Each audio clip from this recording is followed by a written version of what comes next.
All right, let's go, guys. So here's what's happening. CDJ 3001, track 1. Track 2 is CDJ 3002, and track 3 is over here. The first thing I want to do is make sure everything is zeroed out and disengaged. Now, over here I have my USB going. When you unplug a USB, don't just pull it out. Use the stop, otherwise it's going to corrupt. Right below that, I have time code. So if I want it to be something that plays forward or something that counts back down.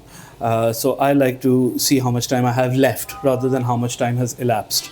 So that's why you'll see it saying remain over here. The next thing is the auto cue function. You can have it on or off. If let's say I want to start the song from somewhere in the middle, let's say I could have this be my cue point, right? So then every time I press cue, it'll start from here. Alternatively, I can set hot cues. By hot cues, what I mean is if I go, yeah,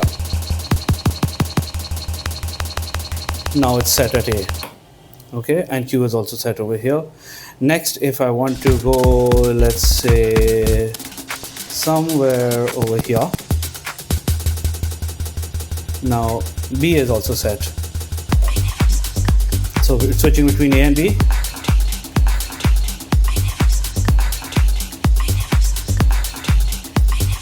Right? Now, I can also choose to have, let's say, the breakdown section. So I go to first breakdown, which is here. And I can say C. So now there's emptiness, no beat, and that's what the hot cue functionality is. Now I can choose to keep that on, or I can just hit this button, 1, 2, 3, they're all gone. Okay, so that's what hot cue does. Then there's loop in, loop out. I can choose to loop 4 counts, I can choose to loop 16 counts, 32 counts, and exit, right? Then there's the direction that I play, beat jump, and the transport section, which is forward the track, search in the track, cue, play, and pause. This lovely guy over here, what he allows is me to go forward in time or slow down in time. This tells you how sensitive this is. This section over here is mostly to go through your menu. So if I'm going through something, I want to find something else, let's say go in here, find a song, press play or whatever. Then there is vinyl speed adjust. I don't really use that because I use CDJ mode rather than anything else. This master engage tells me that this is the BPM I want any other track to sync to. I'm not going to use that function. I'm going to beat match and show you guys how that's done. This button over here syncs the key to anything else that's playing or has that sync to this. I'll show you that about that later as well, but you don't really need it if you just listen out for things. This, although, is very, very important. I have it set to ±6. You can also set it to ±10, 16, or wide, depending on how big range you want for your tempo. I like to keep it as small as possible. That will make this tempo slider very, very sensitive. So right now, if I go up or down, it's going to do increments of 0.02, like you see, 0.80, 0.82, 0.84, 0.86. If I go here, now it'll do 0.5. Yeah. So it just allows you to dial in a lot more than you can otherwise. Right. Okay, so microphone section, don't really use that because I don't have an MC going on. I don't really use the crossfader either. This is to EQ if you want to plus or minus anything on the talkback microphone. If you want to add an echo or control the pitch or have like a megaphone effect, this controls the parameter of that. If you want to add reverb, this is the parameter of that. If you wanted to go to beat effects, you have to sort of tell it. And if you want to push to talk, or if you want to engage it or disengage it, whatever. Don't really use that very much. This is the section that I do use. Best function ever. What this does is if I have a filter engaged, let's say over here, and the breakdown is ending, I have the comeback, and I just want to go and disengage the filter and do a sweep. If it's off, I can go past 0. Past 0 means now I've gone from high pass over here to a low pass over here. but I want it to just go back to 0. When this is on, if I'm at high pass, I can't really go past 12 o'clock. See, it locks. But if I let go and go, it allows me. So this is a safety feature, kind of like helps you from going overboard. Space, dub, echo, crush, this is self-explanatory, and the parameter to control these, don't really need to get into that. This section over here controls the headphones, what I'm listening to. So I have a cue engaged on my master. So this will be only master playing. If I'm, let's say, queuing this track, and I go over here, it'll stop the master from playing. Not obviously output-wise, but in my headphones, what I hear will be a clean signal of this channel over here. Right, so input selector. This is plugged to digital right now, but what you can do, because this is a pretty fantastic mixer, I can plug in a laptop over here and over here. And let's say if I don't have CDJs, I just have this mixer, I can do channel 1 and 2 to laptop A and do back-to-back with someone who goes channel 3 and 4 on laptop B and kind of mix in between them. So that's pretty cool. Otherwise, you can go to phono for turntables, or as it is right now on digital. So moving on, this is your master output. This is the booth EQ, booth level, pretty self-explanatory again. This is the second headphones. These guys over here are pretty cool. So this lets you choose whether you want these to act like isolators or equalizers. The difference between an isolator and an equalizer is equalizer controls a section, and when I go 0, it doesn't truly go 0. It goes into like a minus substantial amount, but not absolutely to 0, because it's not isolated that frequency completely, as opposed to an isolator. So I use isolators on my other mixer for my main output, like the front of house sound, and that has crossovers on it as well. I think I showed you in another video where I did the digital tractor tutorial. Anyways, so this tells you, okay, right now it's plugged in the middle. That means that this is completely linear, right? So equal increments. This would mean that this is very sensitive and this whole thing not so much. And this is the opposite, which would mean like this is not very sensitive, but this whole thing is very sensitive. So linear is okay. Even when it's sort of in the middle, there you go. 7 to 10 is substantially more than the difference between 0 to 3. Always keep that in mind.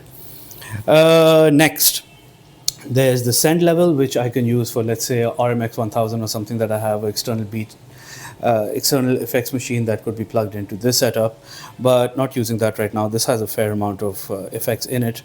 This allows you to go in between these sections because it's a touch strip. This allows you to jump between any of these parameters, 3 over 4, 1 by 1, 2 by 1, 4 beats, 2 beats, 1 beat, 3 over 4 beat, and so forth, down up until the 16th, I think. Yeah. Okay. This would tell you what the effects you have selected. This basically says what kind of frequency do you want the effect to act on. So I disengage low frequency because I think that's where all the muddiness happens and all the sounds that you kind of don't want colored end up getting colored. So I disengage that with most of the effects. This tells you what channel the effect is going to see. So now I'm only going to affect channel 1, channel 2, 3, 4, and this would be the master where it would color all of that. All right, excuse me. Now, without further ado, I think we should just get into a little bit of mixing. In the studio, you trust the process. You tweak, refine, and push boundaries, always with an ear for what's next. At Block Bytes Capital, we approach crypto investing the same way. No hype, no chaos, just clarity, consistency, and disciplined performance. Built by a team deep in the blockchain scene since 2016, we create smart, low to mid-risk portfolios that let your capital work while you focus on creating. From long-term strategies to monthly payout systems, every product is engineered with precision and backed by active risk management. Legally compliant, transparent, secure, and always aligned with your goals. Culture moves fast, so should your money. Block Bytes Capital. Invest like a builder. Grow like an innovator.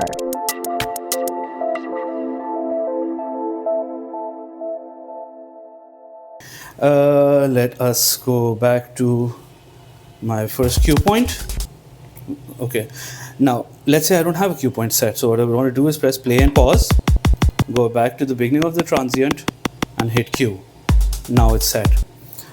Generally, I don't use too many hot cues because that's not the style of mixing that I do. But you guys could. I mean, unless I want to, let's say, if I know that I'm running out of space or that I want to do some kind of creative beat jumps, then I would, and I can easily mark them while playing. Like, for example, there you go, it's marked and marked. And if I want to delete on the fly, I can do that also. Now it's deleted. Okay, so let's quickly go and beat match the next one. I'm going to do this with the fader up, although normally I would never do that, but this is just for the tutorial.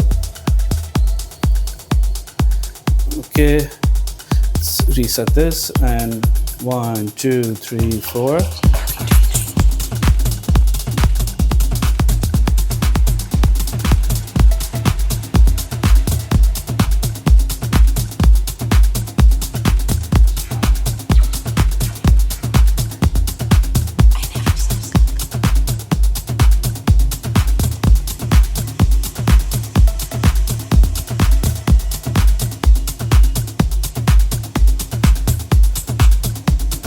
Right now it's beat mash. If it moves, I have to go forward or back. That will tell me if I need to nudge it up or down.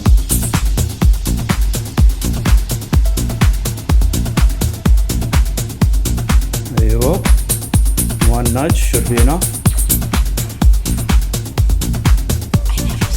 Yep, that's okay. Now this is not going anywhere. This is done. This is locked. So what I want to do is wait for this transient over here to happen, which is where the song kind of picks up, and I'll start mixing in from there. Again, just for the sake of this interview, normally not how I do it, because right now it's just all empty, right? So anyways, when I launch it, after that I'm gonna move this down and mix it in properly.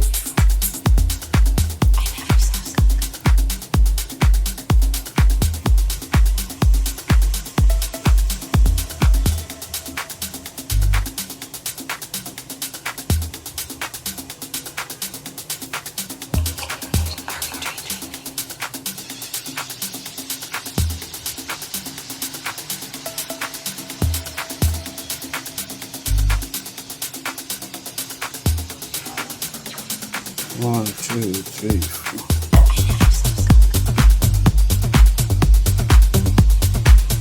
Okay, this is done. Now I'm gonna just keep it in my headphones.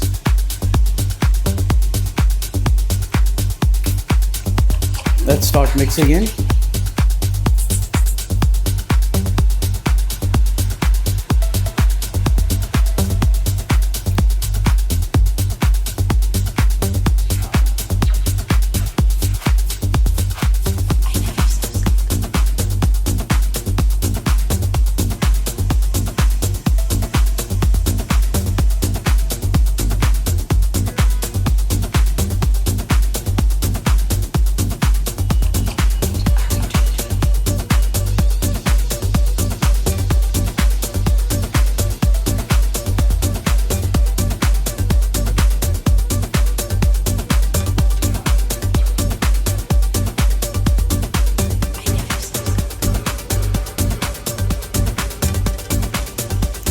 All right, you ready?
Same drill. I'm going to start off over here.